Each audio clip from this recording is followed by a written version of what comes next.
ಇವತ್ತಿನ ವಿಡಿಯೋ ಕೆಲವರಿಗೆ good news ಆಗಿರಬಹುದು, ಇನ್ನು ಕೆಲವರಿಗೆ ಬ್ಯಾಡ್ ನ್ಯೂಸ್ ಆಗಿರಬಹುದು.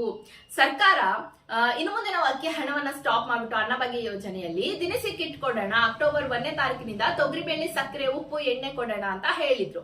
ಅದರ ಒಂದು ನಿರ್ಧಾರ ಸಚಿವ ಸಂಪುಟ ಸಭೆಯಲ್ಲಿ ಅಂತಿಮ ತೀರ್ಮಾನ ಆಯ್ತಾ? ಸರ್ಕಾರ ಏನ್ ಆದೇಶ ಕೊಡ್ತು ನಿನ್ನೆ ಅಂತ ಹೇಳ್ತಾ ಇದ್ದೀನಿ. ಸೊ ದಿನಸಿ ಕಿಟ್ ಅನ್ನ ನಾವು ಮರಿಬೇಕಾ ಅಥವಾ ಅಕ್ಕಿ ಬರುತ್ತೋ, ಅಕ್ಕಿ ಹಣನೇ ಬರುತ್ತೋ? ಸ್ವಲ್ಪ ಚೇಂಜ್ ಆಗಿದೆ, ಅದಕ್ಕೆ ನಾನು ಹೇಳಿದ್ದು ಕೆಲವೊಬ್ಬರಿಗೆ ಗುಡ್ ನ್ಯೂಸ್, ಕೆಲವೊಬ್ಬರಿಗೆ ಬ್ಯಾಡ್ ನ್ಯೂಸ್ ಅಂತ. ಸರ್ಕಾರ ಅಂದ್ರೆ ಸಚಿವ ಸಂಪುಟ ಸಭೆಯಲ್ಲಿ ಆದ ತೀರ್ಮಾನ ಅಕ್ಕಿ ಹಣವನ್ನ ಕೊಡೋಣ, ದಿನಸಿ ಕೊಡೋದು ಬೇಡ. ಯಾಕಂದ್ರೆ ಕೆಲವೊಂದು ಭಾಗದಲ್ಲಿ ಜನರು ಗೋಧಿ ಹೆಚ್ಚು ತಿಂತಾರೆ, ಜೋಳ ತಿಂತಾರೆ, ಅವ್ರಿಗೆ ಏನ್ ಬೇಕೋ ಅವ್ರು ತಗೊಳ್ಳಿ, ಹಣ ಕೊಟ್ಟು ಬಿಡೋಣ. 170 ರೂಪಾಯಿ ಇಷ್ಟು ದಿನ ಹೇಗೆ ನಡೀತಾ ಇತ್ತೋ, 170 ರೂಪಾಯಿ ಒಬ್ರಿಗೆ ಹಣ ಕೊಡ್ತಾ ಇದ್ವು, ಹಾಗೆ ಕಂಟಿನ್ಯೂ ಮಾಡೋಣ ಅಂತ ಹೇಳ್ತಾ ಇದ್ರೆ. ಹಾಗಾಗಿ ನಿಮ್ಗೆ ದಿನಸಿ ಕಿಟ್ ಸಿಗೋದಿಲ್ಲ.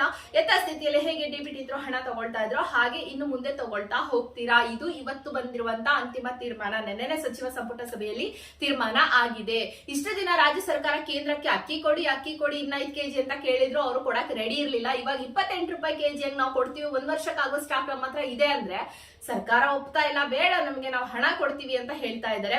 ಅತ್ತೆಗೊಂದ್ ಕಾಲ ಸೊಸೆಗೊಂದ್ ಕಾಲ ಅನ್ನೋ ತರ 5 ಕೆಜಿ ಕೇಂದ್ರ ಸರ್ಕಾರದ ಅಕ್ಕಿನೇ ಸಾಕು ಜನರಿಗೆ, ಇನ್ನು ಉಳಿದಿದ್ದನ್ನ ಹಣ ಕೊಡೋಣ, ಅವ್ರಿಗೆ ಏನ್ ಬೇಕಾದ್ರೂ ತಗೊಳ್ಳಿ ಅಂತ ಸರ್ಕಾರದ ನಿರ್ಧಾರ.